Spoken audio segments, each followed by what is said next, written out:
বললেন যে আমার ওই লাউ ক্যাবেল যে টাইপটা এটা যেখানে আছে ওখানেই থাকবে। এই দাদা আমার এই যে ওয়াক্স থেকে আছে ওটা লাগানোর দরকার নাই, যেভাবে আছে ওভাবে থাকবে।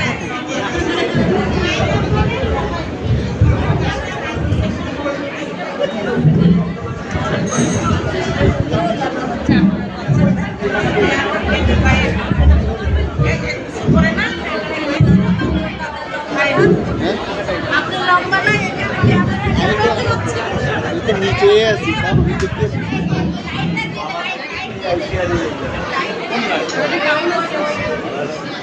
সব দেওয়া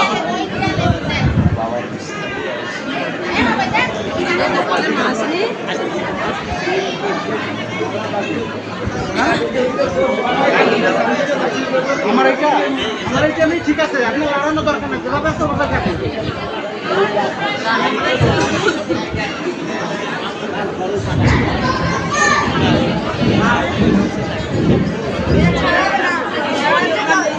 जय श्री राधे। ना लिखो ना এটা भगवत प्रसाद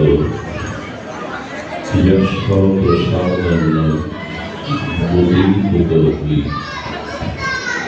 ध्यायं सौनतस्य यशस्त्री संतं वंदे गुरु श्री चरणारविन्दम् আজানুলম্বিত ভুজৌ কনকাবদাত শান্তিতনয়কপিতর কমলায়তাক্ষ বিশ্বম্ভর দ্বিজবর যুগধর্মপাল বন্দে জগৎপ্রিয় কর করুণায় অবতার नमो त्रिकालसत्ताय च जगन्नाथसुताय च सवित्राय सपुत्राय सकलत्राय ते नमः वरहाभिराभिरामं मृदमदतिलकं कुण्डलकान्तमकरन्दम् কঞ্জক্ষণ কম্পকণ্ঠং স্মিত শুভগমন্থং স্বাপ্রেণস্তবিনু শ্যামং শান্তং ত্রিভঙ্গং রবিগর্ভসনং ভূষিতং বৈজয়ন্ত বন্দে বৃন্দাবনস্থাং যুবতী শতকৃতাং ব্রহ্মগোপালকেশরম তপ্তকাঞ্চন গৌরাঙ্গী রাধে বৃন্দাবনেশ্বরী বৃষভানুসুতা দেবী স্তবং নমামি হরিপ্রিয়ে তুলসী কাননং যত্র যত্র পদ্মবনানি চ পুরাণ পাঠনং যত্র তত্র সন্ন্যাসিতহরি বাঞ্ছা কল্পতরুভশ্চ কৃপা সিন্ধুভ্যেব চ পতিতানাং পাবনেভ্যো বৈষ্ণবেভ্যো নমো নমঃ মুক্তং করোতি বাচালং পঙ্গুং লঙ্ঘয়তি গিরিং যৎকৃপাতমহং বন্দে পরমানন্দমাধবং নারায়ণং নমস্কৃত্য নরং চৈব নরোত্তমং দেবীং সরস্বতীং ব্যাসং ততো জয়মুদরায়ত। ওম নমো ভগবতে বাসুদেবায়। জয় সনাতন ভট্ট রঘুনাথ শ্রীজীব গোপাল ভট্ট দাস রঘুনাথ এই ছয় গোস্বামীর কবি চরণ বন্ধন যাহা হইতে বিঘ্ননাশ অভীষ্ট পুরাণ দুর্গমী প্রতিমেন্দ্রস্য স্খলদ পাদগতির্মোহ সৎকৃপা যষ্টিদানেন সন্ত সন্ত বলম্বনম। হরে কৃষ্ণ কৃষ্ণ কৃষ্ণ হরে হরে হরে রাম রাম রাম হরে হরে। জয় রাধে।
পিপাসুনং নীরং ক্ষুদয়বতা অন্নভীত প্রাতঃপ্রাক্তনং শীতং হিমজলহৃদং তপ্তিনীকর যথা তদৎকৃষ্ণ সমজনী সদা গোকুল ভুবন তদা বৈয়ায়নং সপ্রতিজন শোকায় প্রতিগতা। কলিযুগ পাবন অবতার পরম প্রেমময় প্রেম পরতত্ত্ব সীমা রস বিলাসীর চরম পরিণতি প্রেম বিবর্ত বিলাস শ্রীমূর্তি নিখিল পরাৎপর ভক্ত বৎসল সর্বজীবের আশ্রয় স্বরূপ অকারণ করুণা করুণালয় শ্রী শ্রী শচীনন্দন নদিয়া বিহারী শ্রী গৌরহরি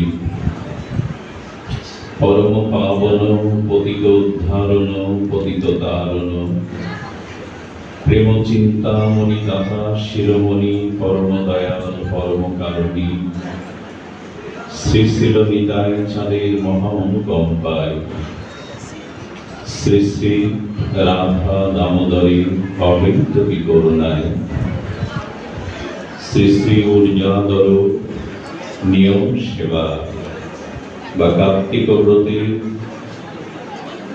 শ্রীমন্দির শ্রী অঙ্গনে ভাগবতীয় ভক্তিযোগ্য অমৃত যজ্ঞে যে পরম আয়োজন সেই পরম আয়োজনে শ্রীমন্দির শ্রী অঙ্গনে এই মহামাহেন্দ্র ক্ষণে অমৃত ক্ষণে জীবন ধন জীবন সর্বস্ব প্রাতঃস্মরণীয় পরম বন্দনীয় অস্মদীয় শ্রীগুরুপাদ পদ্মে পরার্থ কোটি দণ্ডবত প্রণতি। সমাগত হরিকথা প্রেমিক গৌর অনুরাগী শুদ্ধ বৈষ্ণবজন, সাধুজন, মহন্তজন, সুধীজন, শ্রদ্ধাশীলা ধর্মশীলা ভগবতী দেবী মূর্তি, মাতৃশক্তি মাতৃগণ, সকল ভক্তচরণে সশ্রদ্ধ দণ্ডবত প্রণতি। শ্রী শ্রী গোপাল চম্বুতে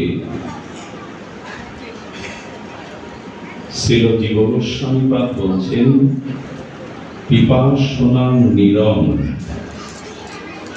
ক্ষুদয় বতান্ন অভিভীত প্রাতঃস্তানাং শীতং হিমজলহৃদং তপ্ত নিকর। পিপাসাক্ত ব্যক্তি যেমন শীতল পানীয় জলের দ্বারাই তৃপ্তি সাধন করে,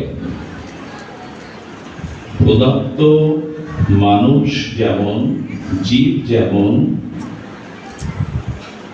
আর অন্নাদি খাদ্যাদি গ্রহণ করে তার ক্ষুধা নিবৃত্তি পরিতৃপ্তি করেন, যেমন সর্বতভাবে প্রতপ্ত এবং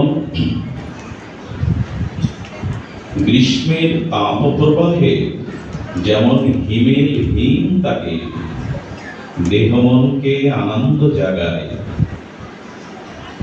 তেমনি ভগবত হরি কথা, ভগবত কথা, ভগবত চরণ আশ্রয় বিনা জীবের সুখ কোথায়? ক্ষুধার্ত ব্যক্তির জন্য অন্নাদি খাদ্য প্রয়োজন, তবেই তো তার পরিতৃপ্তি, ক্ষুধা নিবৃত্তি। গাঢ় পিপাসাক্ত ব্যক্তি যেমন শীতল পানীয় জল দ্বারাই তার পিপাসা নিবৃত্তি হয়, আর তাপ প্রবাহে যেমন হিমেল শীতল হাওয়া মন প্রাণকে জুড়ায়, তেমনি জীবের পক্ষে ভগবত চরণ আশ্রয়, ভগবত গুণগাথা ছাড়া আর শান্তির বা কোথায়? ভগবান কপিল দেবকে মা দেবাহুতি এই প্রশ্নই করেছিলেন, আমি শুনেছি তুমি পরম ব্রহ্ম সাকার রূপ ধরে ভগবান হয়ে এসেছ, এই মুহূর্তে তুমি আমার পুত্র নও, তোমার কাছে আমার জিজ্ঞাসার অধিকার থাকলে আমি কিছু প্রশ্ন জিজ্ঞাসা তোমাকে নিবেদন করি। হে মাধব, আপনি আপনার অন্তরের জিজ্ঞাসা প্রশ্ন আমাকে করুন। মাতা দেবাহুতি এই জিজ্ঞাসাই করেছিলেন, জগতের প্রকৃত শান্তি, প্রকৃত আনন্দ, প্রকৃত সুখ কোথায়? এটাই তো আমাদের প্রয়োজন। প্রকৃত আনন্দ, প্রকৃত শান্তি, প্রকৃত আত্যন্তিক সুখ কোথায়? প্রশ্নকর্তার প্রশ্ন যদি অনুভববেদ্য হয়, গভীর হয়, উত্তরদাতা প্রসন্ন হন। কারণ সার্বজনীন প্রশ্ন, লোকহিতকর প্রশ্ন, যেটা সার্বজনীন সকলের জন্য, উত্তরদাতাগণ প্রসন্ন হন যে এই প্রশ্নের উত্তর সার্বজনীন সকলের ঐকান্তিক মঙ্গল বয়ে আনবে। হিত প্রশ্ন, যে জগতে আনন্দ কোথায়, জগতে প্রকৃত শান্তি কোথায়? ভগবান কপিল দেব বলছেন মাতা দেবাহুতিকে, মা, জাগতিক কোন বস্তু পদার্থের মধ্যে প্রকৃত আনন্দ নাই। অনিত্যম অসুখম ইমং প্রাপ্য ভজস্ব মাম। শ্রী গীতা বাক্যে স্বয়ং ভগবানের এই মহাবাণী। এই জগতের কোন বস্তু, ব্যক্তি, পরিস্থিতির মধ্যে প্রকৃত আনন্দ নাই, প্রকৃত সুখ নাই। সুখ একমাত্র আমার ভজনে, আমার চরণ সমর্পণে। এটি সার্বভৌম গীতা শাস্ত্রের ভগবানের চিন্ময় দিব্যবাণী। জগতের কোন বস্তু নিত্য নয়, শাশ্বত নয়, এটা অনিত্য, অসুখকর। এজন্য জগতের বস্তু, ব্যক্তি, পরিস্থিতির মধ্যে মাতার সুখ নাই, প্রকৃত আনন্দ নাই। প্রকৃত সুখ আছে আত্মানন্দে, প্রেমানন্দে, ভগবত ভজন আনন্দে। ভগবান কপিলদেব বলছেন, আচ্ছা, আত্মাই যে সমস্ত প্রিয়তা এবং সুখের আশ্রয়, আধার, এটা বুঝি কখন আমরা? বুঝি আত্মাটা দেহ থেকে বিদায় নিলে মৃত শরীরকে দিয়ে আর কোন সুখের আশা আমরা করি কি? আবার শুনুন, কোন মৃত ব্যক্তি, সে যুবরাজ হোক, ধনী হোক, রাজা হোক, আত্মাটা দেহ থেকে বিযুক্ত হলে সেই মৃত শরীরের কাছে কেউ আর সুখের আশা করে কি? সুখ পাওয়া যায় কি? তাহলে সুখ দেহে না আত্মায়? কিন্তু আমরা তো সুখ খুঁজছি বাইরে, বাইরের ব্যক্তি, পরিস্থিতি, বস্তু, এর মধ্যেই তো সুখ খুঁজছি। এই ভ্রমটা দূর করবার জন্যই ভাগবতের আশ্রয়, এই মোহটা দূর করবার জন্য সাধু সঙ্গে হরি কথা। এই জন্য বলছেন আত্মাতেই সুখ। প্রিয়তা, সুখতা, নিত্যতা, এগুলি আত্মা ছাড়া এই অনিত্য কাল কবলিত সংসারে নাই। আচ্ছা, এই উপলব্ধিটা আসছে না কেন? প্রশ্ন হলো, যদি এটা জেনে থাকি, কেন এই উপলব্ধি আসছে না, এই অনুভূতি আসছে না যে প্রাকৃত বস্তুতে সুখ নাই? খুব ধ্যান দিতে হবে। হরি কথা কোলাহলের মধ্যে আমরা নিতে পারবো না। নাই, উপলব্ধি আসছে না। এই জন্য লক্ষ্য করবেন, এখন নিশি বা রাত, এখন এই রাত্রির অন্ধকার বা আধারে জগতের বস্তু ধর্মগুলো ঢেকে গেছে, আবৃত হয়ে গেছে। আপনি এখান থেকে দূরের বস্তুটা দেখতে পাচ্ছেন না, কারণ এখন নিশি, এখন আধার। বস্তু আছে কিন্তু আধারে ঢেকে গেছে, আবৃত হয়ে গেছে। কিন্তু কাল প্রভাতে যখন অরুণোদয় হবে, সূর্য উদয় হবে, উদিত সূর্যের প্রভা কিরণে আপনি বস্তু দেখতে পাবেন কিনা? ঘটপট বস্তু যা কিছু দৃশ্যমান এখন আধারের কারণে ঢেকে আছে, নাই এমন নয়, আছে, কিন্তু আধারের কারণে আবৃত হয়ে আছে। কিন্তু যেই সূর্যের উদয় হলো, উদিত সূর্যের দীপ্ত প্রভা কিরণে বস্তু ধর্ম প্রকাশ হয়ে গেল। তেমনি সব জীবের মধ্যে ভগবান আছেন, সব জীবের মধ্যে আত্মা আছে, কিন্তু উপলব্ধি হচ্ছে না কেন? এই কথা কেউ অস্বীকার করবে কি যে ভগবান সবার মধ্যে নাই, সব বস্তুর মধ্যে নাই? তো স্বয়ং সাক্ষাৎ সচ্চিদানন্দ ভগবান যদি আপনার ভেতরেই থেকে থাকে, আপনি উপলব্ধি করছেন না কেন? আমার উপলব্ধিতে আসছে না কেন? এই প্রশ্নের উত্তর নিতে হবে।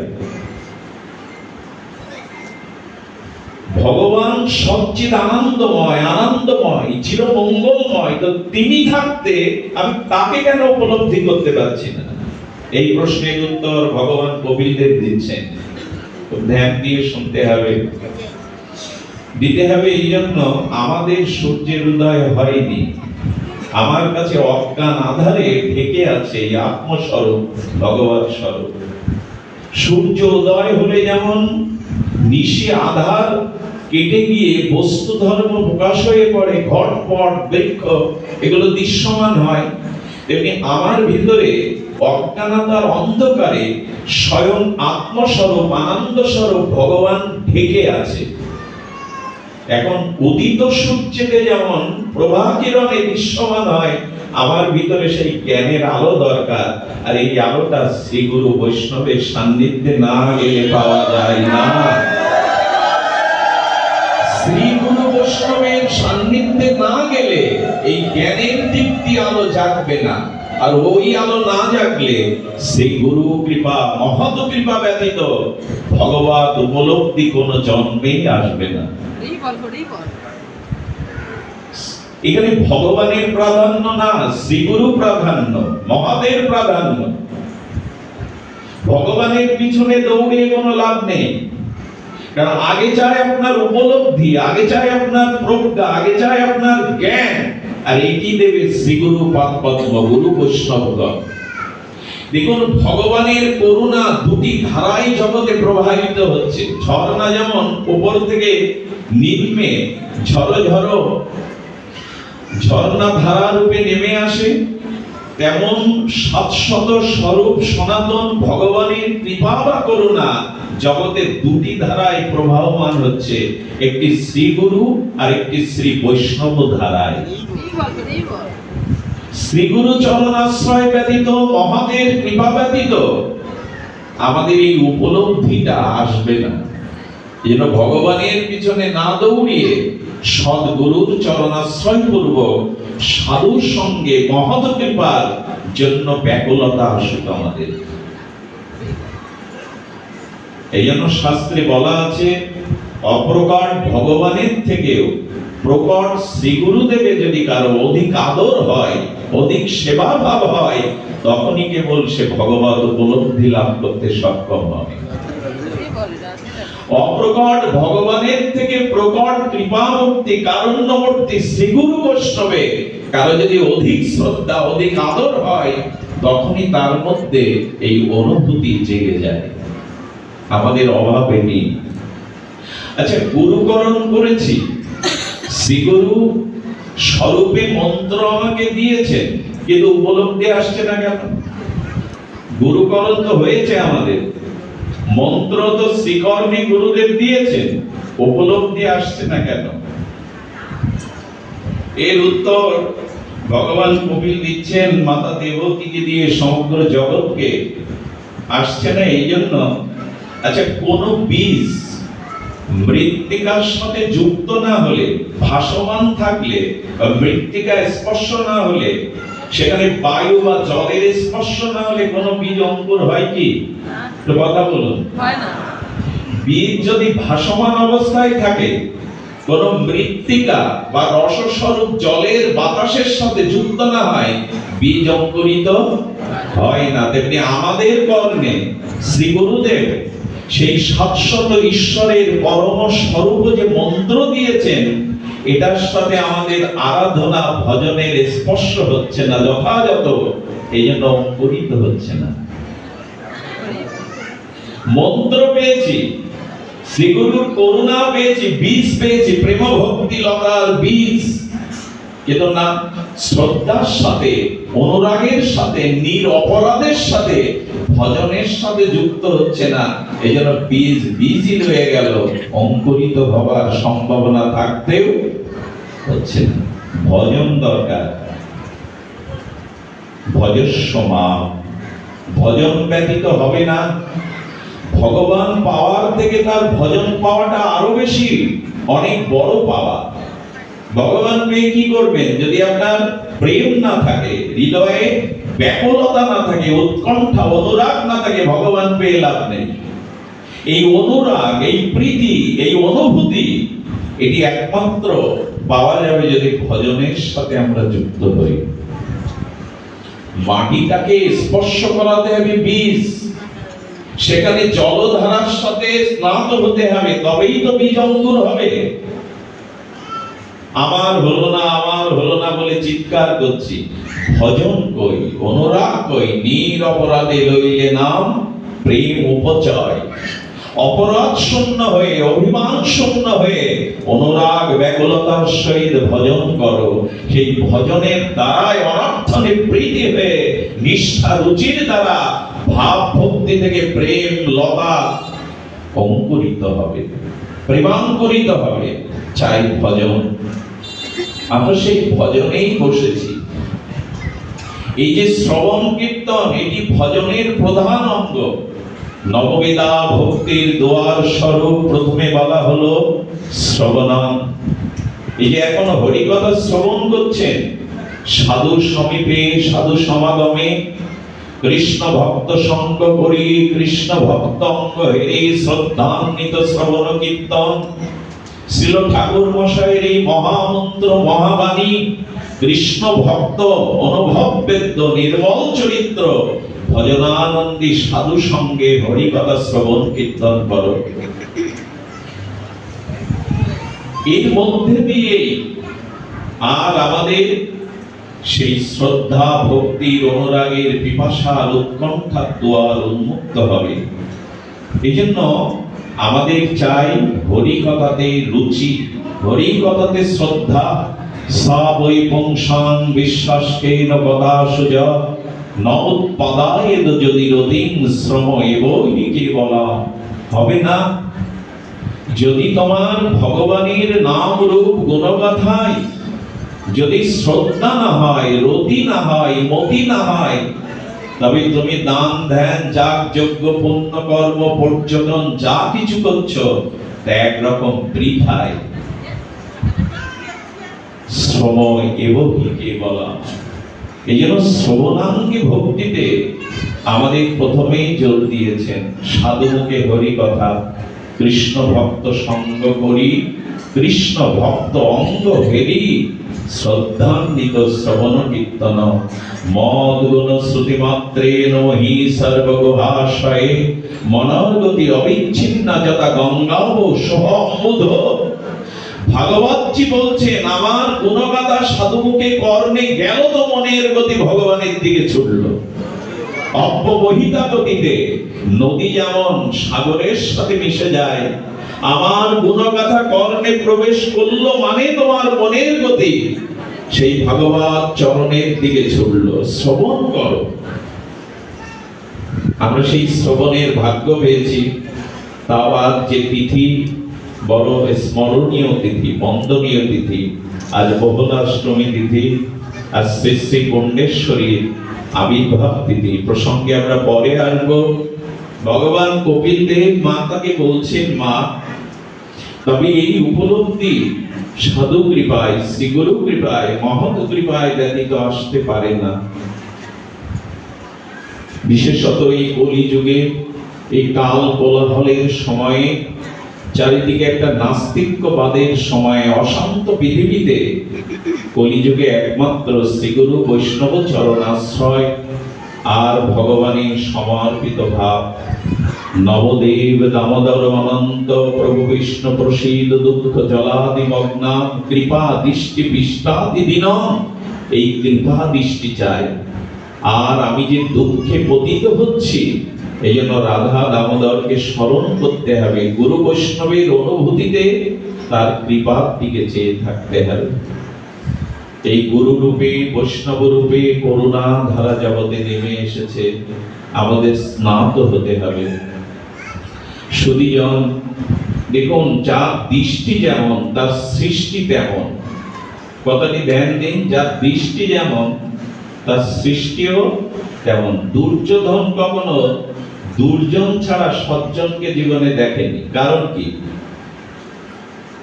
দুর্যোধন তার দৃষ্টিতে দুর্জন ছাড়া সজ্জনকে সে কখনো, ভগবান কৃষ্ণকেও দেখলো তবু তাকে শত্রু ভাবছে। আর যুধিষ্ঠির মহারাজ তার দৃষ্টিতে কখনো সুজন ছাড়া তিনি দুর্জনই দেখেননি। দৃষ্টিভঙ্গি চাই। আমাদের দৃষ্টিভঙ্গিটা এখন কোথায়?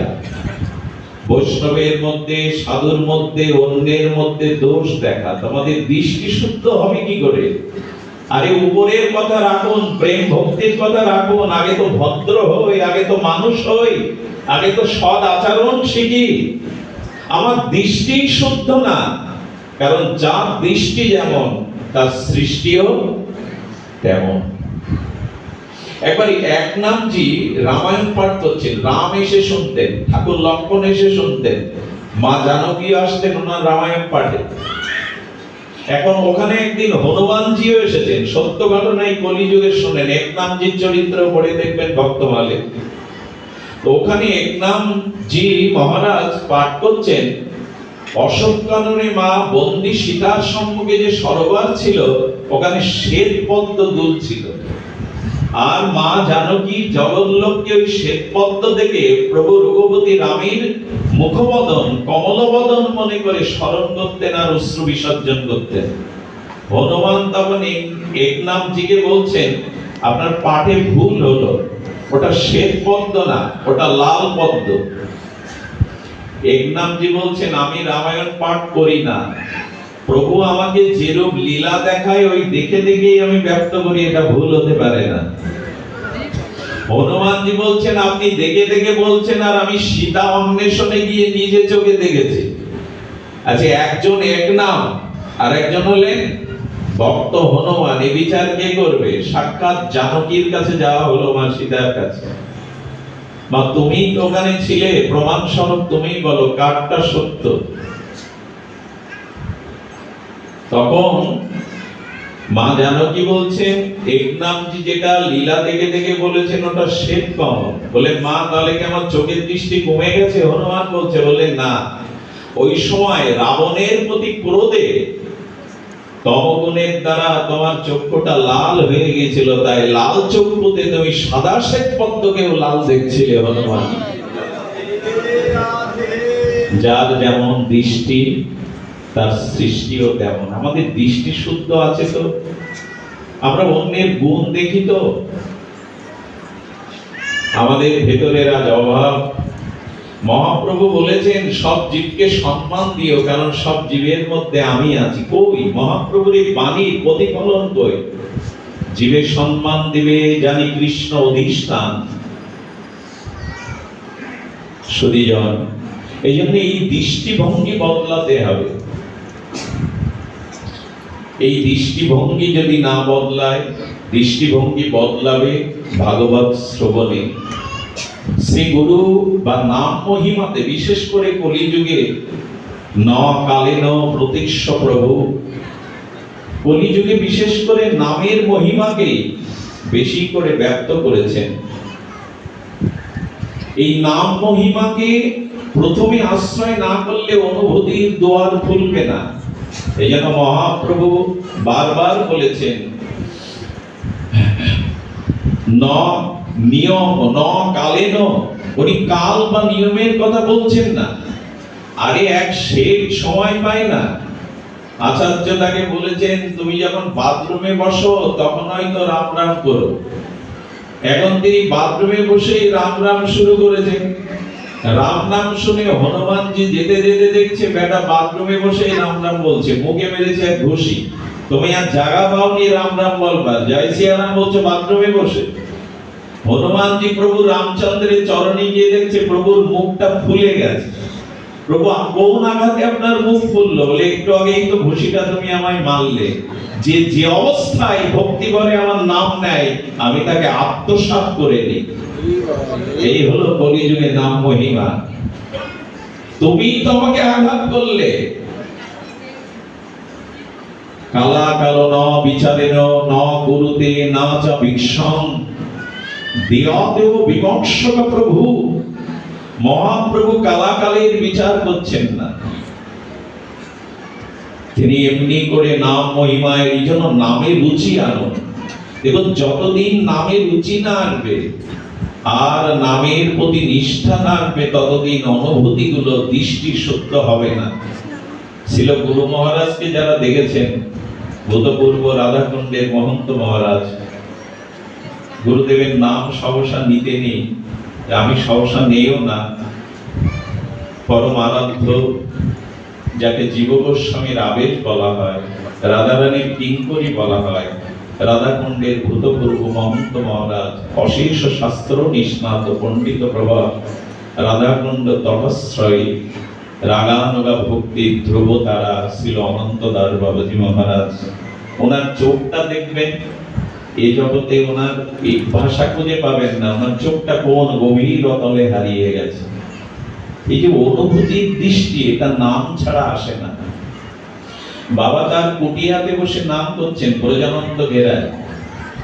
বর্তমান ব্রজমণ্ডলের প্রাতঃস্মরণীয় বন্দনীয় চরণ বর্ষণার বিনোদ বাবাজি মহারাজ, উনি বহু আগে বাবার কুটিরে গেছেন, ভজন কুটিরে।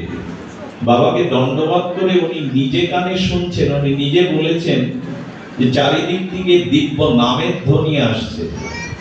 মহারাজ তো শব্দ করে নাম করছেন না, নামটা কোথা থেকে আসছে? উনি খুব গভীর কর্ণপাত করে শুনলেন, গুরু মহারাজ যে ঘরে বসে আছে ওর ইট কাঠ দেয়াল থেকে চারিদিক থেকে দিব্য নাম ধ্বনিত হচ্ছে, উনি নিজে কানে শুনছেন।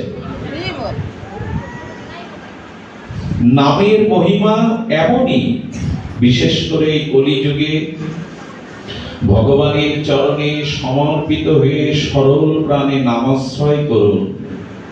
এই নাম মহিমায় আমাদের উপলব্ধি, আমাদের দৃষ্টি, অনুভূতির দৃষ্টি দিয়ে দেবে। নামে আমাদের রুচি হয় না, অপরাধ শূন্য হয়ে নামে রুচি হলেই সব সমস্যা সব। এই বিশেষ কলিযুগে যে মত পথেই থাকুন, বিশেষ কলিযুগে নাম ছাড়া এগুলো, নামে দেখুন, নামে ঋদ্ধি সিদ্ধি না চাইলেও এসে যায়। নাম নিতে নিতে নামে ঋদ্ধি সিদ্ধি আপনি না চাইলে আসবে। দেখবেন যারা যোগী হয় তাদের মধ্যে অনেক বিভূতি এসে হাজির হয়, তারা অনেক ঋদ্ধি সিদ্ধি, অনিমা লঘিমা গরিমা অষ্টদশ সিদ্ধি এসে হাজির হয়। কিন্তু যারা দিনরাত নামের মধ্যে আর অনুরক্তি হয়ে অনুরাগে নাম করে, এদের মধ্যেও ঋদ্ধি সিদ্ধি অনিমা লঘিমা আছে, এরা নিতে চায় না। যেমন নাম মস্ত বাবা বলে ব্রজের এক সাধক ছিলেন, বেশি দিন আগের ঘটনা নয়, সত্য ঘটনা।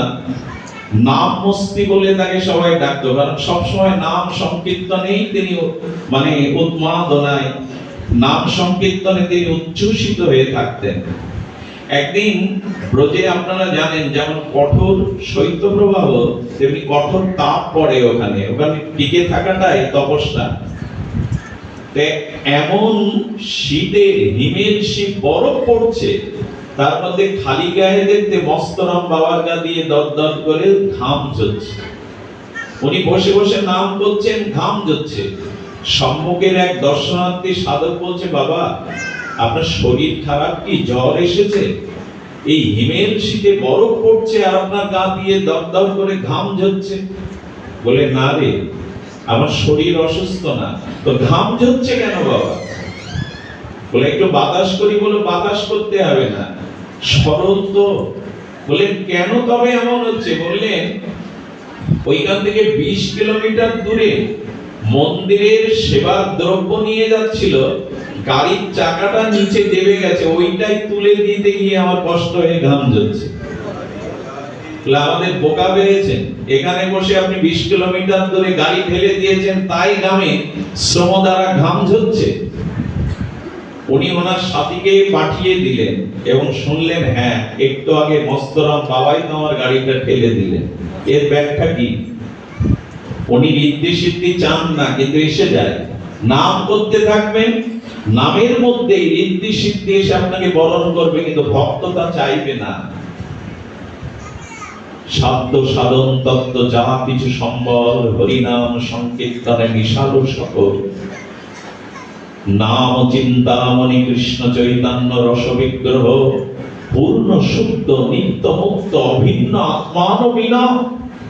নাম নামায়তি ইতি, ভগবানকে নামিয়ে আনবে আপনার হৃদয়ে।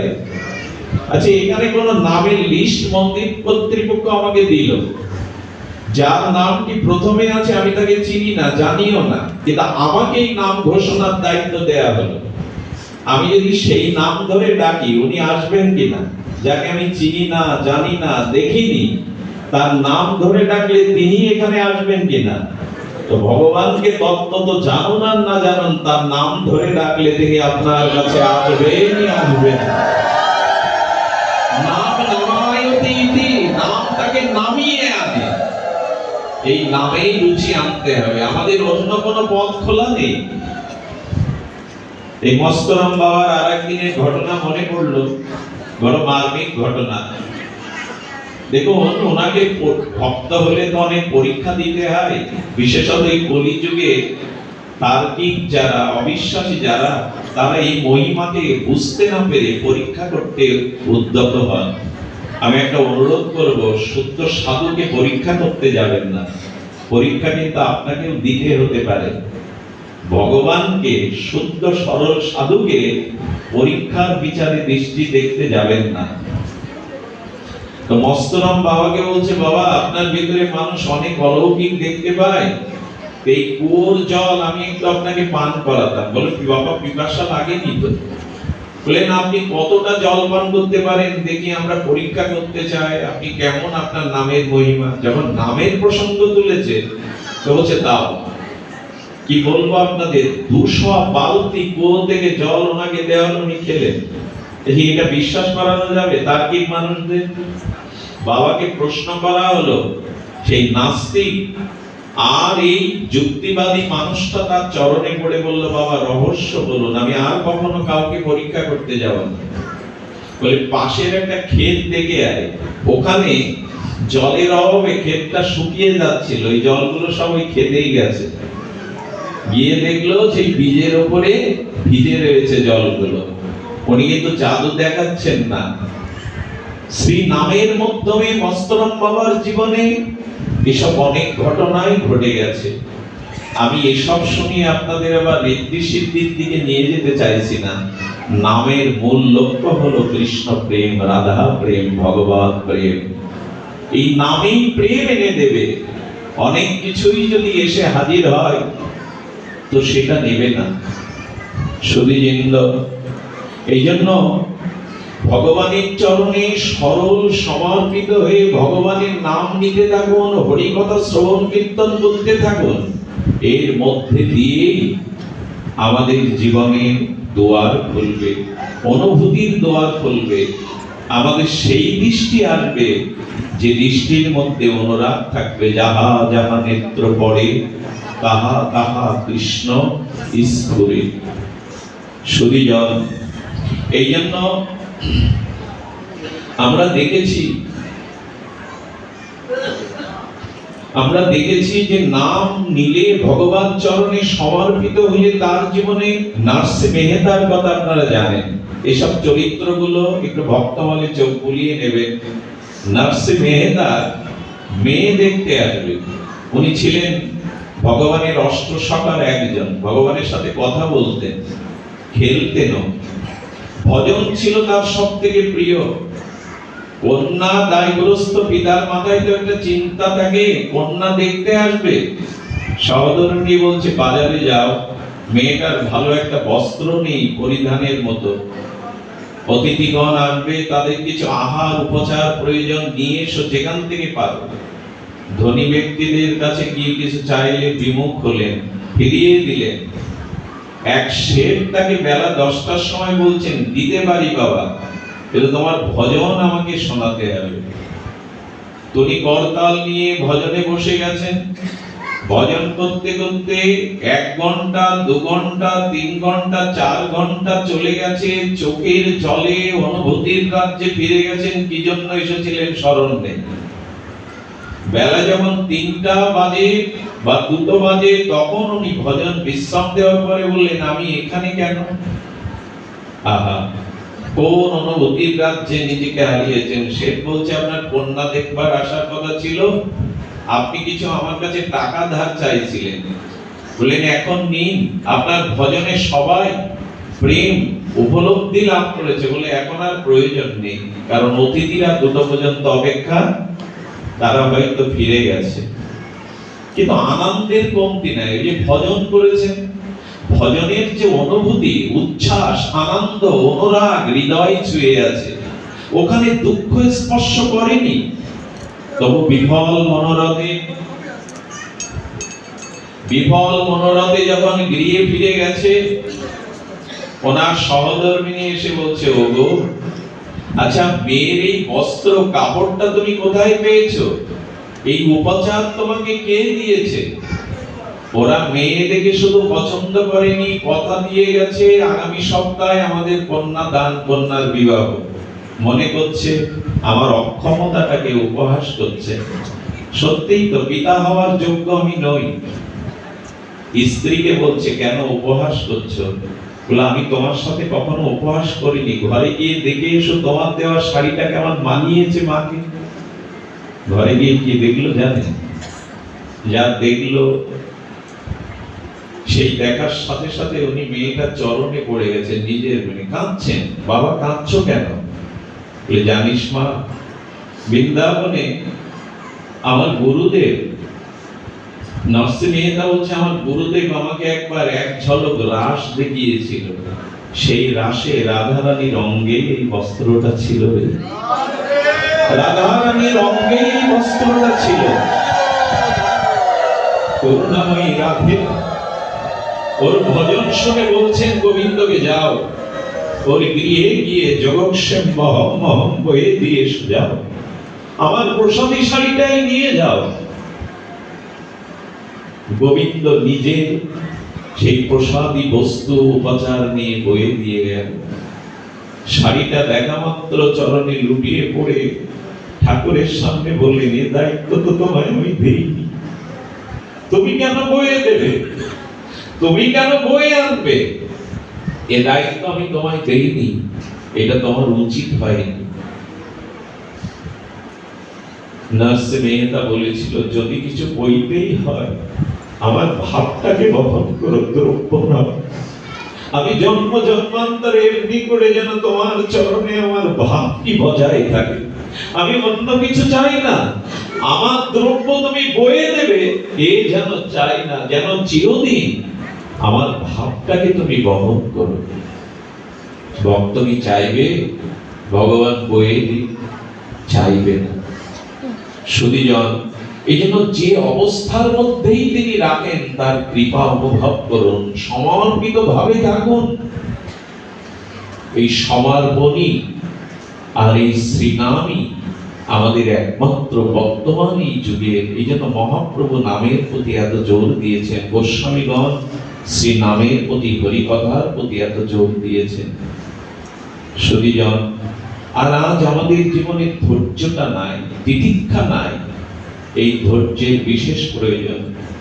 আমাদের এক নামজি গোদাবরী থেকে স্নান করে আসছেন, এক পাষণ্ড ওনার গায়ে থুতু দিল, উনি আবার স্নান করে এলেন। এভাবে 107 বার গুনে গুনে এই পাষণ্ড ওনার গায়ে থুতু দিয়েছে। আপনি আমি ওই ভূমিকায় থাকলে কি করতাম? যেদিন 107 বার দিয়েছেন সেই দিন এই পাষণ্ড সহ্য না করতে পেরে এক নাম বাবার চরণে পড়ে কাঁদছে, বাবা মানুষের গায়ে থুতু দেওয়ার থেকে এত হীন কাজ নেই। একবারও আমার দিকে প্রতিষ্ঠিতে চাইলেন না, একবারও আমাকে শাসন করলেন না, বলে তুই তো উপকারই করলি আমাকে, তবে আর একবার দিতে হতো, কারণ তুই যতবার থুতু দিয়েছে আমি পুনরায় আবার গোদাবরীতে স্নান করে এসেছি, আর একবার দিলে 108 বার গোদাবরীর স্নানের ফল আমার হয়ে যেত। এই যে তিতিক্ষা। তবে আপনাদের একটা কথা বলি, এই কথা শুনে অনেক তাত্ত্বিক যাদের ভিতরে বিচার আছে তারা বললেন, বিল্লমঙ্গল সেই যুগ আর নেই যে এক গালে চড় বসালে আর এক গাল বাড়িয়ে দিতে হবে, এটা শেষ হয়ে যেতে হবে। আমি তা বলছি না। দেখুন, যেখানে একজন ডাক্তার যখন রোগীর বুকে ছুরি চালায়, এটা তার হিংসা কি? এটা হিংসা বলে? তাকে বাঁচাবার জন্য। যারা দেশ রক্ষার জন্য যারা সেনারা আছে, তারা যদি 1000 জনকেও দেশদ্রোহীকে বধ করে, শত্রুকে, এটাকে হিংসা বলে? আমাদের জীবনে সনাতন হিন্দু ধর্মে অনেক ক্ষতি হয়ে গেছে এই কথা প্রচার করে যে এক গালে চড় দিয়ে আর এক গাল বাড়িয়ে দাও। এই কথাটি প্রচার করা উচিত হয়নি। এই জন্য সনাতন হিন্দু অহিংসাকে বুঝতে না পেরে পিছিয়ে গেছে। এই বাণী সনাতন হিন্দু ধর্মকে অনেক ক্ষতি করে দিয়েছে। ভগবান শ্রীকৃষ্ণ কুরুক্ষেত্রে দাঁড়িয়ে বলছেন, তোমার গুরু হোক দ্রোণাচার্য ভীষ্ম, এদেরকে বধ করো কর্ণকে। এটা হিংসা? এটা হিংসা না। জগতের প্রয়োজনে, ধর্মের প্রয়োজনে, স্বজাতির প্রয়োজনে এই বধ করার, হনুমান কতজনকে বধ, রামচন্দ্র মর্যাদা পুরুষোত্তম, তিনি লক্ষ লক্ষ সেনাকে মারলেন, এটা কি হিংসা? সেটা। তবে তিতিক্ষা থাকতে হবে। কে আমাকে কি বললো তাতে ভজন সাধনে রেগে গেলাম, এরকম না। প্রয়োজনে আপনাকে ক্ষাত্র শক্তি প্রকাশ করতে হবে, সেটি আলাদা কথা। অহিংসার মানে যেন আমরা এই না বুঝি যে আমার ধর্মের নিন্দা হলে, আমার স্বজাতি ভগবানের নিন্দা হলে আমি আবার বলবো একগাল বাড়িয়ে দেবো, এটা হিংসার পরিভাষা নয়। সুধীজন, যেখানে বৈষ্ণব নিন্দা হয়, যেখানে ইষ্ট নিন্দা হয়, যেখানে সাধু নিন্দা হয়, এখানে তিনটি ক্রিয়া যদি আপনি না করেন তবে আপনার অনন্ত ধর্মের ভজন সাধন ধর্ম ওই সময় নষ্ট হয়ে যাবে। কোন বৈষ্ণব নিন্দা, সাধু নিন্দা, ইষ্ট নিন্দা যেখানে হয়, তিনটে ক্রিয়া ভগবান বলছেন আপনাকে ভূমিকা রাখতে হবে, নাহলে আপনার ভজন সাধন ধর্ম সমূলে বিনষ্ট হবে। প্রথম কথা, তার জিহ্বা কেটে নিতে হবে, এটা আপনি আমি পারবো না। দ্বিতীয়ত, যদি রাজা হন, দণ্ডজাতা হন, তাকে প্রাণদণ্ড দিতে হবে, এটাও আমাদের পক্ষে সম্ভব না। তবে আমাদের পক্ষে যেটা সম্ভব, যারা গুরু নিন্দা, ইষ্ট নিন্দা করছে, সেখানে নিজের ক্রোধ প্রকাশ করে ধিক্কার জানিয়ে চলে আসতে হবে। কিন্তু নীরবে যদি সম্মতি জানান, নিজে বাঁচবার আত্মস্বার্থে, ধর্মই নষ্ট হয়ে যাবে, সুকৃতিই নষ্ট হয়ে যাবে। এই জন্য সহসা তিতিক্ষা চাই, আপনাকে নিন্দা করুক, আপনি শুনুন, কিন্তু আপনার সামনে কোনো ইষ্ট নিন্দা, ভগবত নিন্দা, গুরু নিন্দা, এগুলো যদি নীরবে মাথা নাড়েন, সব পরিস্থিতি বজায় রাখবার জন্য, ধর্ম থাকবে না আপনার, কোনো সুকৃতি থাকবে না আপনার কাছে। এই জন্য আমাদের যথাযথ তিতিক্ষা, ধৈর্য থাকতে হবে, আবার যেখানে যেটুকু প্রয়োজন সেটুকু ভূমিকা রাখতে হবে। সুধীজন, এই জন্য ভগবান কপিল দেব তার মাকে শেষে এই কথাটি বলেছিলেন, যে কথাটা আমাদের রাজ্যে বড় প্রচলিত হয়ে আছে, হৃদয়ে আছে সাধুদের, সদাং প্রসঙ্গ নাম মম সংবীর্য হৃৎকর্ণ রসায়না কথা তর্য সনাত দর্শপবর্গ বর্মানি শ্রদ্ধার অতি ভক্তি ক্রমমিশ্বতি। আমাদের সাধুর সঙ্গে হরি কথা শ্রবণ কীর্তন চাই, এর মধ্যে দিয়ে আমাদের জীবনে প্রতিফলিত হবে শুদ্ধ ভক্তি। আমি প্রাথমিক ভূমিকায় আজ আমাদের জীবন চর্চা, আমাদের জীবনের অনুভূতি রাজ্যে পৌঁছাবার কিছু দিক নির্ণয়, দিগদর্শন আমরা কিঞ্চিত শ্রীগুরু কৃপায় আপনাদের প্রসন্ন দৃষ্টিতে আমরা আস্বাদন করার চেষ্টা করলাম। কিন্তু আজকের যে তিথি, আজকের যে স্মরণীয়, বন্দনীয়, স্মরণীয় তিথি, সেই তিথি আমাদের হৃদয়ে আবেশ আনতে হবে। কারণ আজ তারাই ভাগ্যবান, ভাগ্যবতী, যারা শ্রীধাম বৃন্দাবনে আর রাধাকুণ্ড তটে এখন বাস করছেন। আপনারা দেহে সেখানে আমরা না যেতে পারলেও মনে মনে যেন আজ আমাদের রাধাকুণ্ডে বাস হয়, মনে মনে যেন আমরা সেই কুণ্ডকে আশ্রয় করতে পারি। আজ রাত 12টায় সেই কুণ্ডেশ্বরীর আর বিগলিত রাধার বিগলিত স্বরূপ এই রাধা কুণ্ডে যারা একবার স্নান করেন, এই তিথিতে যারা সেখানে আছেন, আমরা তাদের চরণ শরণ বন্দনা পূর্বক মানুষে যেন আমরা সেখানে যেতে পারি।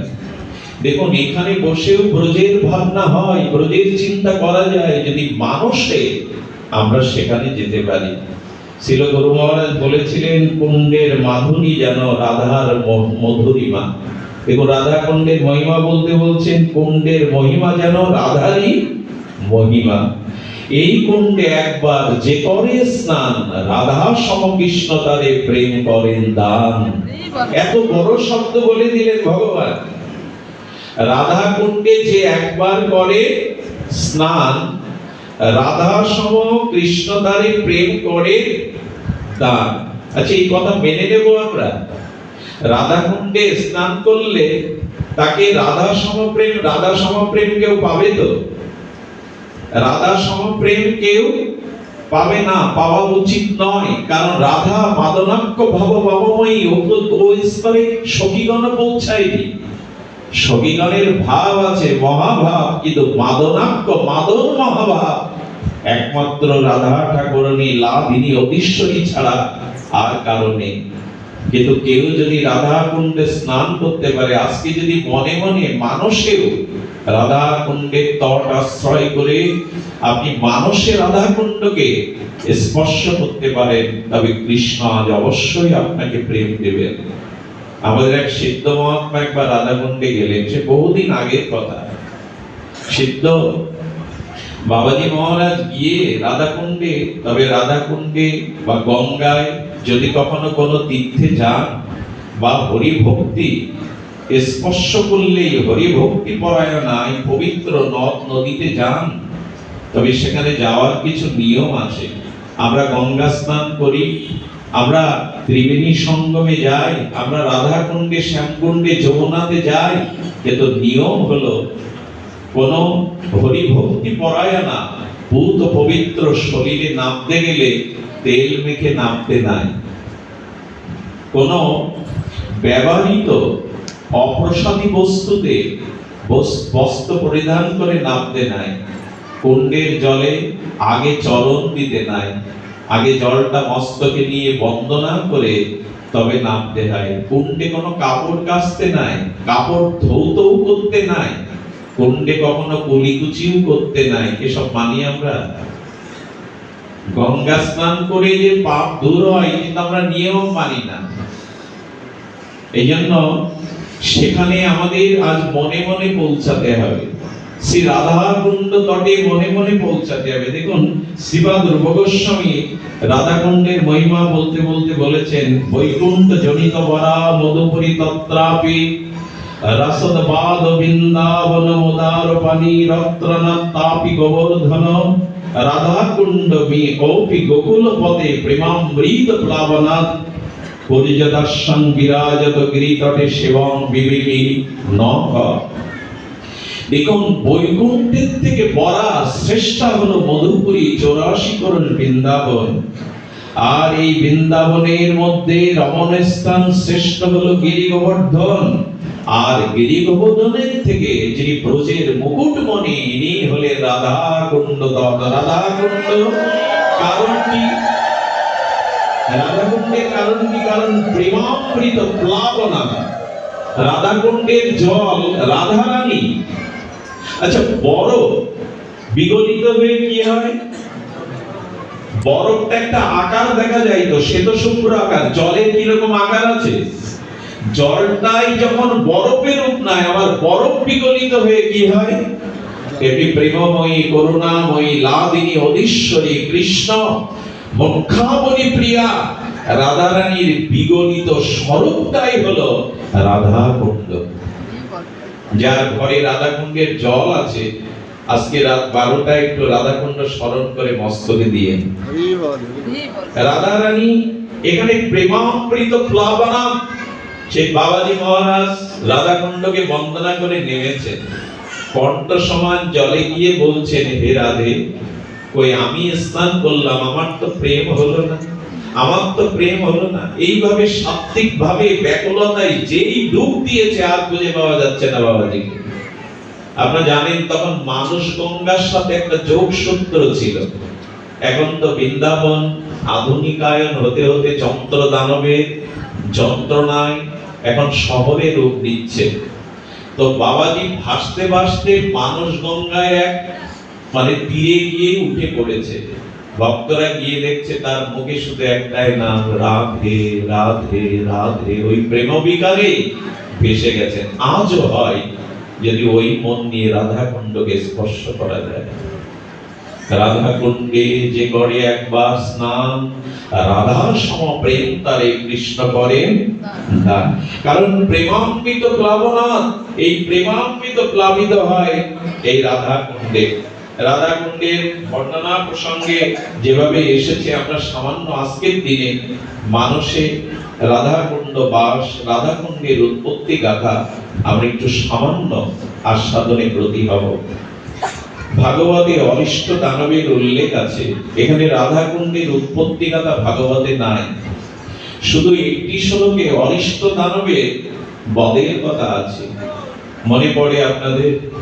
অরিষ্ট দানব বিশাল এক মেঘের আকার ধরে আকাশ মার্গে ভেসে আসছে কৃষ্ণকে বধ করার জন্য, ব্রজবাসীকে বধ করবার জন্য। সেই মেঘের পাহাড়ের মতো কালো মূর্তি নিয়ে যখন অরিষ্ট দানব ভেসে আসছে, তখন সেই কালো পাহাড় সম অরিষ্ট দানবের এই মেঘ থেকে তিনি ষাঁড়ের রূপ নিলেন, বৃষর রূপ নিলেন। সেই তেজদীপ্ত ক্রোধান্বিত হয়ে যখন ঝড়ের মতো পাহাড়ের মতো হয়ে এগিয়ে আসছেন, ব্রজবাসীরা ভয়ে কানায় কানায় লালা লালা বলে চারিদিকে পলাচ্ছে। কোথায় কানাইয়া, কোথায় লালা, কোথায় আমাদের কৃষ্ণ? এইভাবে যখন পালাচ্ছে, কৃষ্ণ সামনে এসে দাঁড়ালেন। আমার নিরীহ ব্রজবাসীদের উপর কেন অত্যাচার করছিস? যদি তোর পরাক্রম থাকে তুই আমার কাছে আয়। সুধীবৃন্দ, ভগবান এসে দাঁড়ালেন। আজও তাকে যারা শরণ নেয়, তিনি ভক্ত রক্ষক হয়ে ভক্তের পরিত্রাণের জন্য আজও তিনি সামনে আসেন। সপ্ত দিবস ইন্দ্রিয়ের বর্জ্য বৃষ্টিতেও কিন্তু ব্রজবাসীর একটা গাভী পর্যন্ত কানাইকে ছেড়ে কোথাও যায়নি। তাদের জীবন মরণ, তাদের সর্বস্ব প্রাণধন, নয়ন বর্ধন, নয়নের নয়ন, তাদের জীবনের জীবন একমাত্র কানাইয়া লালা। তারা এই ভরসাতেই ব্রজে আছে। আমাদের তো সেই ভরসা নেই। ব্রজবাসীরা যখন কানাইয়া কানাইয়া বলে ছুটছে, সেই বিশাল মেঘের মতো পরাক্রমশালী ক্রোধান্বিত বৃষর সামনে গোবিন্দ এসে দাঁড়ালেন। গোবিন্দ যখন দাঁড়ালেন, তখন সেই মেঘ স্বরূপে আর অরিষ্ট দানব বৃষ হয়ে যখন শিং দিয়ে গোবিন্দকে আক্রমণ করতে গেলেন, গোবিন্দ প্রথম তার শিংটা ধরলেন, একটি শিংকে উৎপাটন করলেন, আরেকটি শিং দিয়ে তাকে আঘাত করে আকাশ মার্গে তুলে ওখানেই তার পতিত হলো।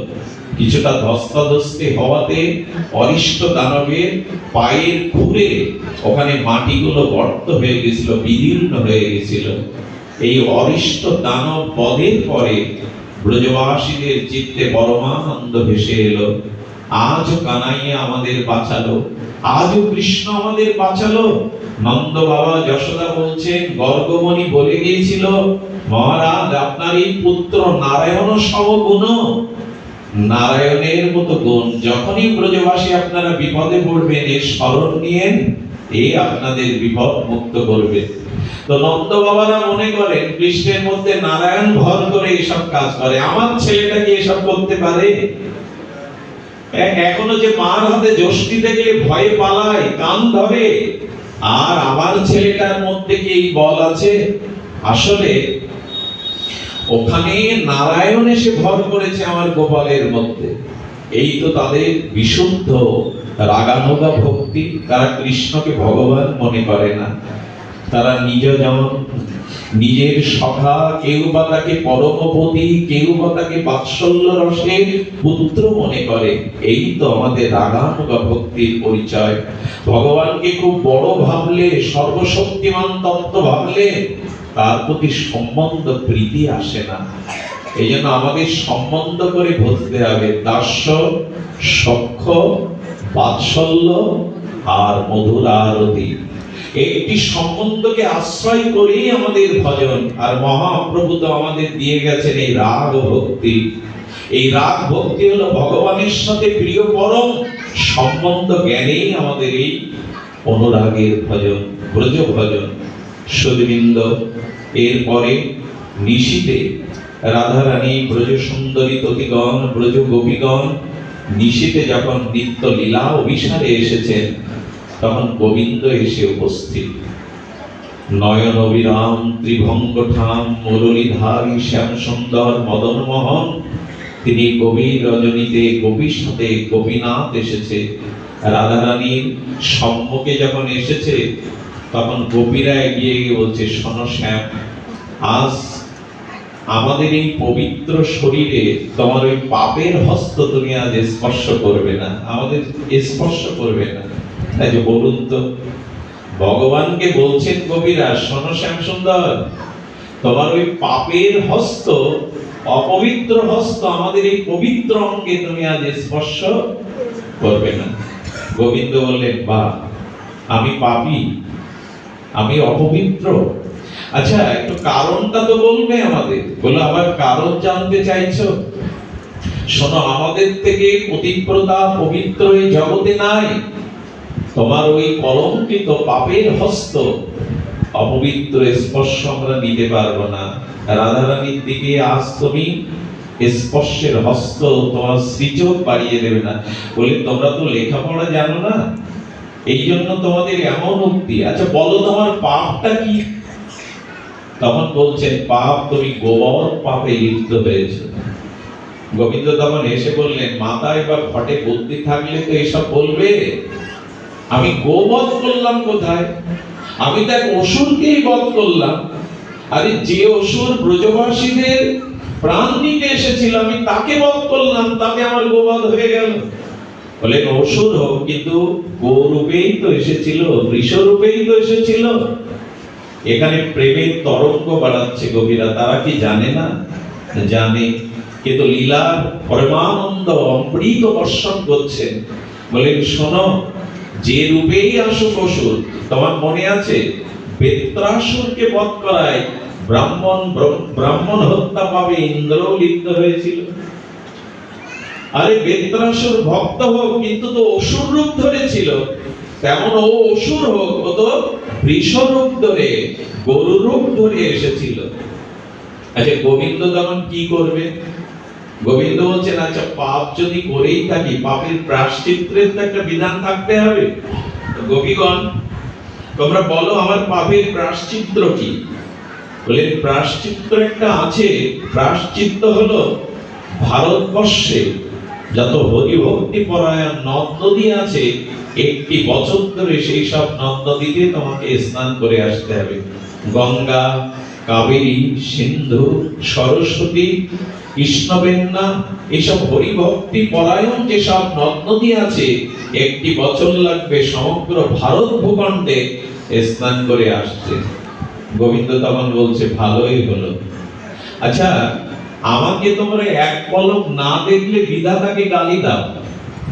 তোমরা বিধাতাকে গালি দাও যে কোটি আঁখি দিল না বিধি, দিল মাত্র দুই, তার মধ্যে নিমেষ দিল কি দেখিব মই। এক পলক আমাকে না দেখলে তোমাদের যুগ যুগান্তরের বিরহ আসে। আমি গোষ্ঠে যাই, উত্তর গোষ্ঠে গধূলিতে ফিরে আসলে তোমাদের নয়নে জল থাকে, বিরহের তাপে তোমরা দগ্ধীভূত হও। আর একটা বছর চোখের আড়াল হলে তোমরা বাঁচবে তো? তোমরা বাঁচবে তো? রাধারানী তখন চিন্তায় পড়ে গেছে, তাই তো, যাকে এক পলক হারালে মনে হয় যুগান্তর হারিয়ে ফেললাম, তাকে এক বছর ব্রজের থেকে বাইরে পাঠাবো? কৃষ্ণ তখন এগিয়ে এসে বলছে, আচ্ছা আমি একটা প্রস্তাবনা দেই, দেখো তো তোমাদের পছন্দ হয় কি।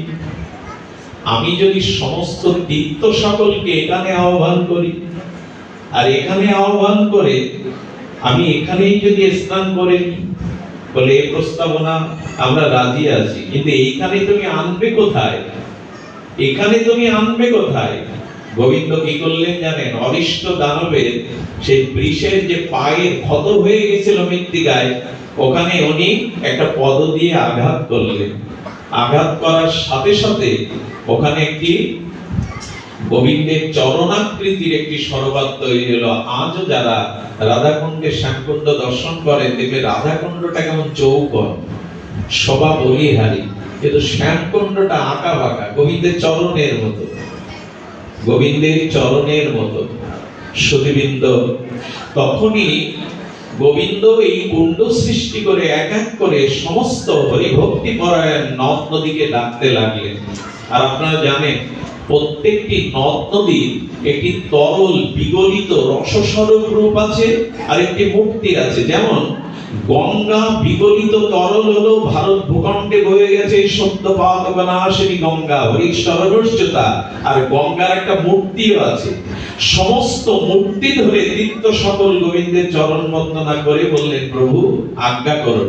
বলে এই সরোবরে তোমরা প্রবেশ করো। এক এক করে সমস্ত তীর্থ সকলগুলো দ্রবীভূত রূপে শ্যামকুণ্ডে প্রবেশ করলো।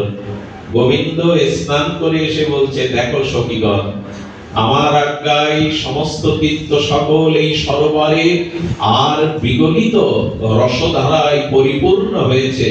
এবার স্নান করেছি, এবার পাপ গেছে তো? এবার তোমাদের স্পর্শ করতে পারবো, তোমার পাপ গেছে তো? আচ্ছা, আমি সমস্ত তীর্থকে আহ্বান করে একটা কুণ্ড সৃষ্টি করলাম, তোমরা স্নান করো।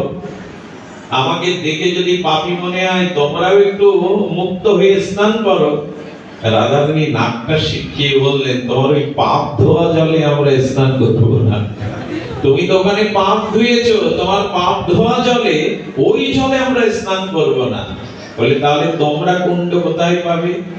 ললিতা বিশাখা রাধারানীর চরণে নিবেদন করলো, রাধে শ্যাম সুন্দর তো 3 জায়গায় বাঁকা, তার কুণ্ডও বাঁকা, আর পাপ ধোয়া জল ওখানে, আমাদের একটা কুণ্ড সৃষ্টি করতে হবে। রাধারানীর হাতের কঙ্কন খুললেন, অরিষ্ট দানবের বাম পার ফুলের আঘাতে যে জায়গাটা তৈরি হয়েছিল, চতুর্কোণ একটা অঙ্কিত করলেন রাধারানী নিজে।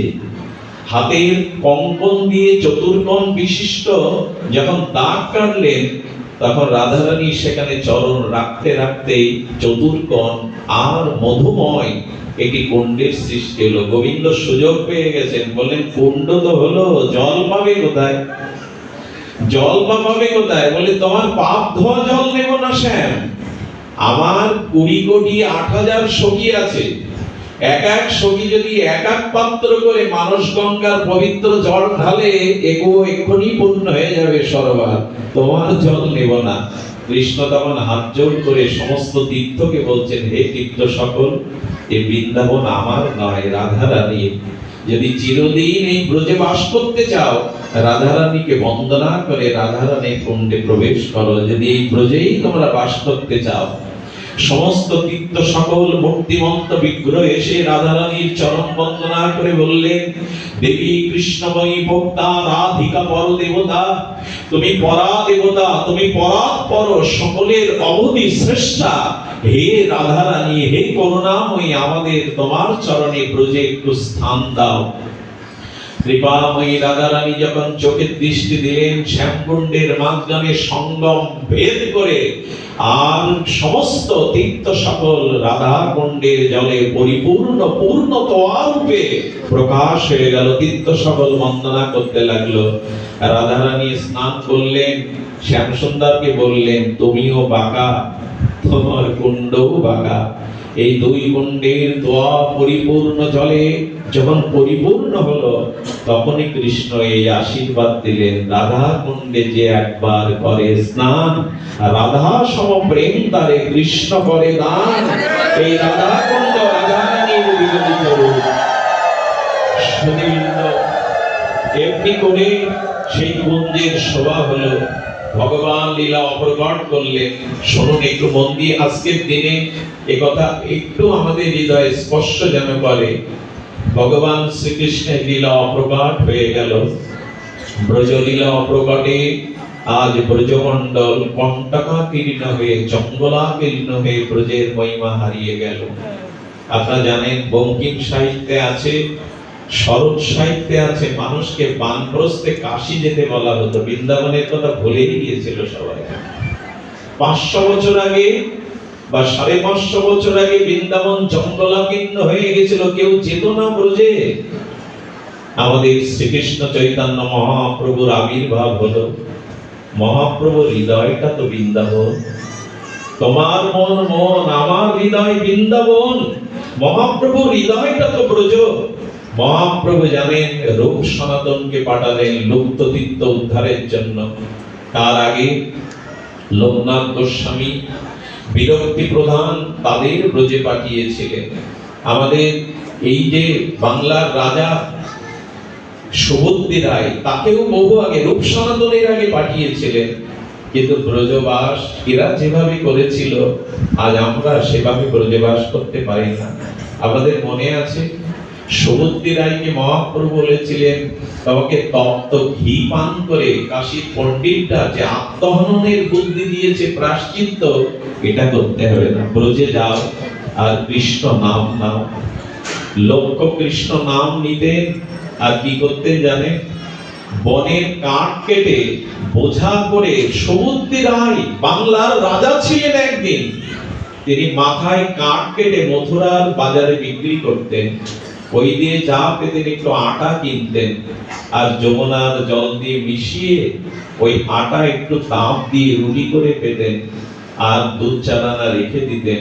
মহাপ্রভু বলেছিল, আমার কাঙাল ভক্ত যদি যায় তাদেরকে সেবা দিও, আমার কাঙাল ভক্ত যদি ব্রজে যায় তাদের আশ্রয় দিও। একজন রাজা মহাপ্রভুর প্রেম ধর্ম এমন, কাঠ কেটে আটার মাধুকরী আর জীবন ধারণ করতেন।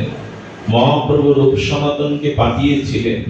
আজকে শ্রীরাম বৃন্দাবনে আমরা যাই, কিন্তু ব্রজে যদি কেউ যান, একটা অনুরোধ করি, সজ্জনের সাথে যাবেন, ভক্তের সাথে যাবেন। বিষয়ী লোকের সাথে ব্রজে গেলে কিন্তু পিকনিকের মতো হয়ে যাবে, ঘোরাঘুরি সার হবে। কারণ ব্রজে যদি কেউ যান, রূপ সনাতন যখন গিয়েছে একা বৃক্ষতলে একা রাত্রি বাস, কবু চানা চিবাই কবু উপবাস, কোন কোন সারাদিন কিছু পান না, 56 দণ্ডই ভজন করেন, আর কখনো কখনো ওই মাধুকরী চা পান, তাই তো একটু লবণবিহীন একটু যমুনার জলে গুলে ওটাই পেতেন। এক এক বৃক্ষতলে কেন জানেন?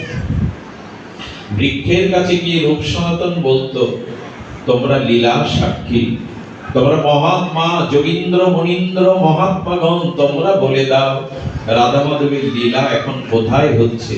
এই জন্য এক এক বৃক্ষতলে বাস করছেন, ছেঁড়া কাঁথা নাড়া মাথা, এটাই ব্রজবাস। যদি কেউ ব্রজ যেতে চান, আমি হাত জোর করে 5টি জিনিসের আনুগত্য নিয়ে ব্রজে যাবেন, তাহলে ব্রজ দর্শন, ব্রজ প্রেম, রাধা প্রেম প্রাপ্তি হওয়ার একটা সম্ভাবনা আছে। প্রথমেই ব্রজে কখনো জুতো পায়ে দিয়ে ঘুরবেন না। ব্রজের ধুলি ধুলি নয়, ওই ধুলি পাওয়ার জন্য ব্রহ্মা 60,000 বছর তপস্যা করেও নিজেকে যোগ্য মনে করেনি। ওই ধুলি পাওয়ার জন্য ভগবান উত্তম জ্ঞানমূর্তি উদ্ধব পর্যন্ত বলেছিল, আমাকে একটা লতা করে জন্ম দাও, তোমাদের অনুরাগের একটি ধুলিকণা যেন আমার গায়ে এসে পড়ে। এই জন্য ব্রজে পাদুকা পায়ে দিয়ে রাধারানীও দেননি, গোবিন্দও দেননি। প্রথমে গিয়ে ব্রজের ধুলার শরণ নেবেন। ওই রেণুর মধ্যে এমন কিছু অনুরাগ মেশানো আছে, ওটা মাখলেই প্রেম ভক্তি হয়। সুধীজন, ব্রজের ধুলার আনুগত্য নেবেন, প্রতিটি বৃক্ষকে স্পর্শ করে প্রণাম করে তাদের আনুগত্য নেবেন। তোমরা বলে দাও, তোমরা জানিয়ে দাও কোথায় তার লীলা, নিত্য লীলা। যমুনার জল আগে চরণামৃত করে পান করবেন, যে জলে শ্যাম শ্যামা প্রিয়া প্রীতম জল কেলি করেছেন। আর হোটেলে না খেয়ে, আস্বাদ্য মুখরোচক কিছু না খেয়ে ব্রজবাসীদের দুয়ারে একটু মাধুকরী ভিক্ষা করে মুখে দেবেন। এই মাধুকরী ভিক্ষার মধ্যে দিয়ে ব্রজপ্রেম আসবে। চতুর্থ হলো, ব্রজবাসীদের প্রতি দুর্ব্যবহার না করে তাদের আনুগত্য দিবেন। অনেকেই ব্রজ থেকে এসে বলে সব জায়গায় ব্যবসা, আরে জোর করে টাকা নেয়, জোর করে, এরকম না। ব্রজবাসীরা এক জন্মের ভাগ্য না তাদের ওখানে বাস করা। সারা জীবন তো আয় করে গেলাম, ওখানে ব্রজবাসীদের কিছু দিয়ে আসতে হয়, ওদের ত্রুটি ধরতে নেই। ব্রজবাসীদের আজও রাত 12টার সময় কোনো বাবাজি গিয়ে যদি একবার জয় রাধে বলে, দোয়ার খুলে দিয়ে তারা মাধুকরী বাড়িয়ে দেয়। এক মা রাত 12টা-1টায় গিরিরাজ পরিক্রমা করে এক বাবাজি যখনই যেতেন, রাধে বললেই দোর খুলে দিত। বলো, মা তুমি ঘুমাও না? বলে, রূপ সনাতনের আনুগত্যে তোমরা সর্বস্ব ছেড়ে এইখানে পড়ে আছো। আমাদের ঘরেই তো লালা এসেছিল, রাধারানী এসেছিল, তাই তোমরা তার ভজন করছো সর্বসুখ ত্যাগ করে। বাবা তুমি রাত দ্বীপ্রহরে আসো, আমি দরজায় হেলান দিয়ে দাঁড়িয়ে থাকি, কখন এসে রাধা বলবে, কখন দোয়ার খোলে মাধুকরী দেবে। আজ ওদের এই ত্যাগ। এই জন্য ওদের ত্রুটি ধরতে যাবেন না, ওদের প্রতি ব্যবসায়ী মনোভাব। ব্রজে আর শ্রী মহাদেবের আনুগত্য দিতে হবে। গোপেশ্বর মহাদেবের কৃপা নিয়ে যদি ব্রজে যেতে পারে, ব্রজের ধোলার মহিমা আমি বলেছি। একবার এক বাবাজির হার্ট অপারেশন হয়, 90 বয়স। ডাক্তার বলেছিল অপারেশন করার প্রয়োজন নেই, ওনাকে বাঁচানো যাবে না। কিন্তু শিষ্যরা গিয়ে বাবাজিকে অপারেশনের জন্য রাজি করালো। তার মৃত্যুর সময় সমস্ত শরীর অবশ ছিল। ওই বয়সে 90 বয়সে হার্ট অপারেশন করতে গেলে অবাস করার পরে বাঁচানো যায়নি, কিন্তু ডাক্তার কেঁদেছিল। কেন জানেন? ডাক্তার বলেছিল, আমি জানি না তোমাদের মহারাজের মধ্যে কি ছিল, কিন্তু ডাক্তারি ভাষায় আমি এর কোনো ব্যাখ্যা পাইনি। উনি মৃত্যুর আগে 2 সেকেন্ড দুটো শব্দ বলেছিলেন, হা রাধে, হা বৃন্দাবন। এই রাধে বলেই উনি প্রাণ ত্যাগ করলেন, কিন্তু ওনার দেহে কোনো চেতনা থাকার কথা না, তাকে পরিপূর্ণ অবশ করা হয়েছিল। কারণ কি জানেন? অপারেশন থিয়েটারে যাওয়ার আগে ব্রজের একটু ধুলি জিহ্বায় দিয়ে রেখেছিলেন, হে রাধে, যদি প্রাণ যায় যেন তোমার নামটা এই ব্রজধুলি যেন রাধা নামটা স্মরণে এসে যায়। এক বাবাজি মহারাজের উছোট লেগে পাথরে পা অনেকটা কেটে গেছে। সবাই বলছে ভেবো না, এখানে চিন্তামণি ধাম, ওই ধুলো নিয়েই দিয়ে দিল। কি বলবো আপনাদের, সঙ্গে সঙ্গে রক্ত বন্ধ হয়ে গেল। আজও হয়। এই জন্য ব্রজে পাদুকা পায়ে দিয়ে, ওখানে দেহের সুখের জন্য যাওয়া নাই। আমরা আজকাল ব্রজে যাই জল বেঁধে, অনেকটা বেড়ানোর ছলে, পর্যটনের ছলে না। মহাত্মাদের দেখুন কিভাবে তারা ধুলিতে পড়ে রয়েছে, কিভাবে তাদের আনুগত্য। বলছিলাম ব্রজভূমি লুপ্ত হয়ে গেল, রূপ সনাতন গোস্বামী পাদের ত্যাগ বৈরাগ্য বিরক্তিতে উদ্ধার হলো, কিন্তু রাধাকুণ্ড শ্যামকুণ্ডের আজকের যে উৎপত্তিগাতা, সেটিও বড় অবাক করা। মহাপ্রভু চলেছেন, ওই যে রাধাকুণ্ড শ্যামকুণ্ড বিলুপ্ত হয়ে গেছিল, ছিল না। আজকের যে রূপ, এটি রাধাকুণ্ড শ্যামকুণ্ডের রূপ ছিল না। অল্প দুটো ধান খেতে রূপান্তরিত হয়েছিল। কি খেতে? ধান লাগিয়েছিল। ওটা ওইখানে আরিড গ্রাম বলে। রাধাকুণ্ডের পূর্ব নাম হলো আরিড গ্রাম। এই আরিড গ্রামে প্রভু যাচ্ছেন, চোখে জল, আজানুলম্বিত ভুজ বাড়িয়ে বাড়িয়ে আবেশে সংকীর্তনে প্রেমাবেশে কাঁদছে, নৃত্য করছে, গড়াগড়ি যাচ্ছে। আর আরিড গ্রামে যে কজন বাসিন্দা ছিল তাদের বলছে, বলতে পারো রাধাকুণ্ড কোথায়, শ্যামকুণ্ড কোথায়? রাধা কৃষ্ণ মিলিত দোনো গৌর হরি পরম আবেশে চলেছে। মহাপ্রভু যেন জানিয়ে দিচ্ছেন, এইভাবেই ব্রজে যেও, অনুরাগ নিয়ে যেতে হয় ব্রজে। মহাপ্রভু যেতে যেতে আরিড গ্রামে যখন এসে পৌঁছেছেন, হঠাৎ প্রভু ভাবাবেশে অল্প দুটো জল ধান খেতে লুটিয়ে পড়ে বলছেন, এই রাধা কুণ্ড, এই শ্যামকুণ্ড। তাকে দেখে 8 গ্রামবাসী বলছে, তো আমাদের কানাইয়ার মতো দেখতে, কানাইয়ার মতো ভাব। কে ইনি? ইনি কি আমাদের কানাই এই রূপে এলেন? রাধা কৃষ্ণ মিলিত দোনো প্রেম চৈতন্য আজ এই অল্প দুটো ধান খেতে জলে গড়াগড়ি দিয়ে বললেন, এই রাধা কুণ্ড, এই শ্যামকুণ্ড। মহাপ্রভু ওখানে কিছু কাদা নিলেন। কাদা নিয়ে দশনামী সম্প্রদায়ের তিলক মালা নেই, জানেন? সন্ন্যাসের পরে মহাপ্রভু তিলক নেওয়ার বিধান নেই পুরীতে, দশনামী সম্প্রদায়। কিন্তু রাধাকুণ্ডের মর্যাদা রক্ষার্থে উনি তিলক নিয়েছিলেন। আজকে যাদের কপালে কালো তিলক দেখেন, এটা হলো রাধাকুণ্ডের রস, রাধাকুণ্ডেরই মাটি। অনেকেই প্রশ্ন করেন, আপনি এই কালো তিলক কোথায় পেলেন? তবে একটা অনুরোধ করি, তিলক নিয়ে কোনো বৈষম্য সৃষ্টি করবেন না। সাদা তিলক এবং কালো তিলক বলে কোনো পার্থক্য নেই। এই জন্য এই রাধাকুণ্ড বাবাজি মহারাজদের চরণাশ্রিত সম্প্রদায়ের যারা, তারা রাধাকুণ্ডের রস এই জন্য দেয়। আমার তো প্রেম নাই, অনুরাগ নাই, ভক্তি নাই। যদি রাধাকুণ্ডের রসে মহাপ্রভুর আশীর্বাদে এই প্রেম ভক্তি হয়, সেই যে মহাপ্রভু চলে এলেন, এরপরে রঘুনাথ দাস গোস্বামী গেলেন। আমি আর সময় নেব না। রঘুনাথ দাস গোস্বামী এই রাধা কুণ্ডের যিনি রাগ বেদীর, যিনি মন্ত্রের দ্বারা এই রাধা কুণ্ডকে পরিপূর্ণ রূপ দিয়েছিলেন। আজকের যে রাধা কুণ্ডের রূপ, এটা রঘুনাথ দাস গোস্বামীর করুণার দান।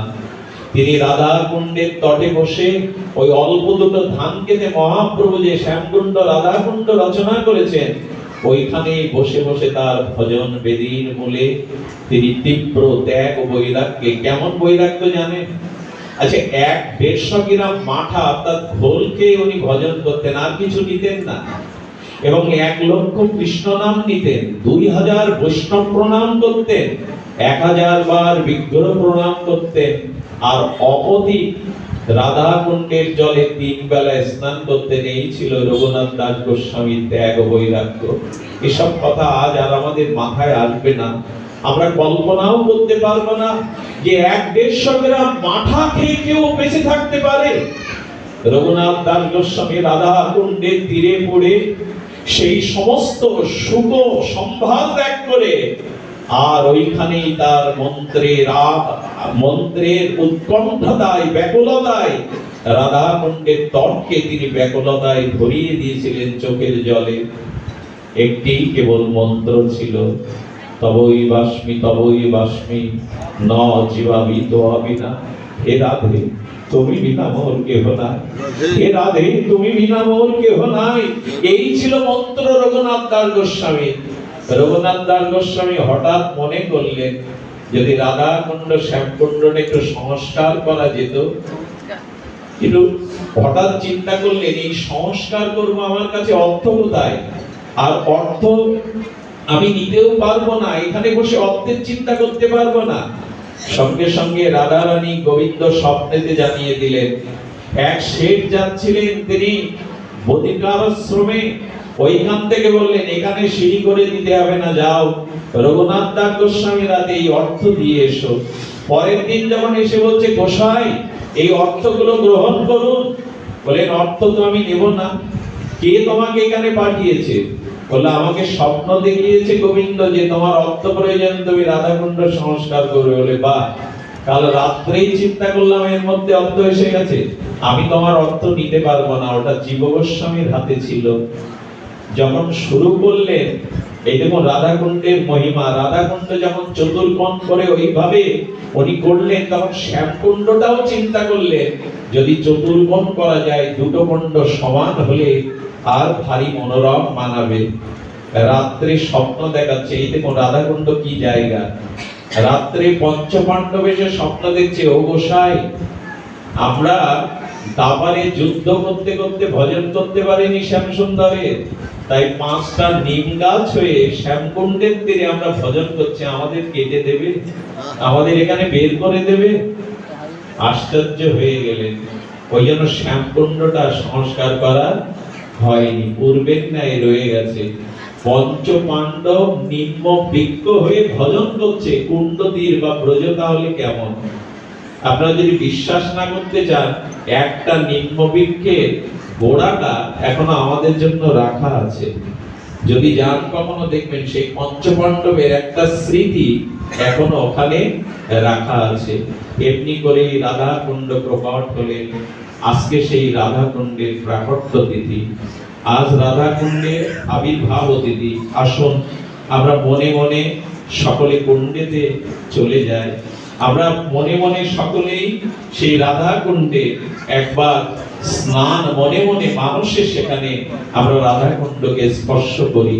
সুধীবৃন্দ, আজকের এই প্রাকট্য তিথিতে এই শ্রীমন্দিরে আমরা হরিকথার সৌভাগ্য প্রাপ্ত হলাম। এটি রাধারানীর অপার করুণার দান। অনেক বিদগ্ধ জন, অনেক মহৎ জন এখানে এসেছেন। আমি হরিকথা দিয়ে আপনাদের প্রসন্ন করার মতো কোনো সাধন শক্তি আমাদের নাই, তবু আজ এই কুণ্ডেশ্বরীর আবির্ভাবে আমরা আপনাদের মাঝে যেটুকু আস্বাদন করলাম, চলুন আমরা মনে মনে শ্রীকুণ্ডকে প্রণাম করি, মনে মনে শ্রীকুণ্ডের আমরা আস্বাদন করি। জয় শ্রী রাধা কুণ্ড কি জয়, জয় শ্রী শ্যাম কুণ্ড কি জয়, জয় রাধে, জয় নিতাই গৌর হরি জয়। আমাদের মাঝে সন্ধ্যে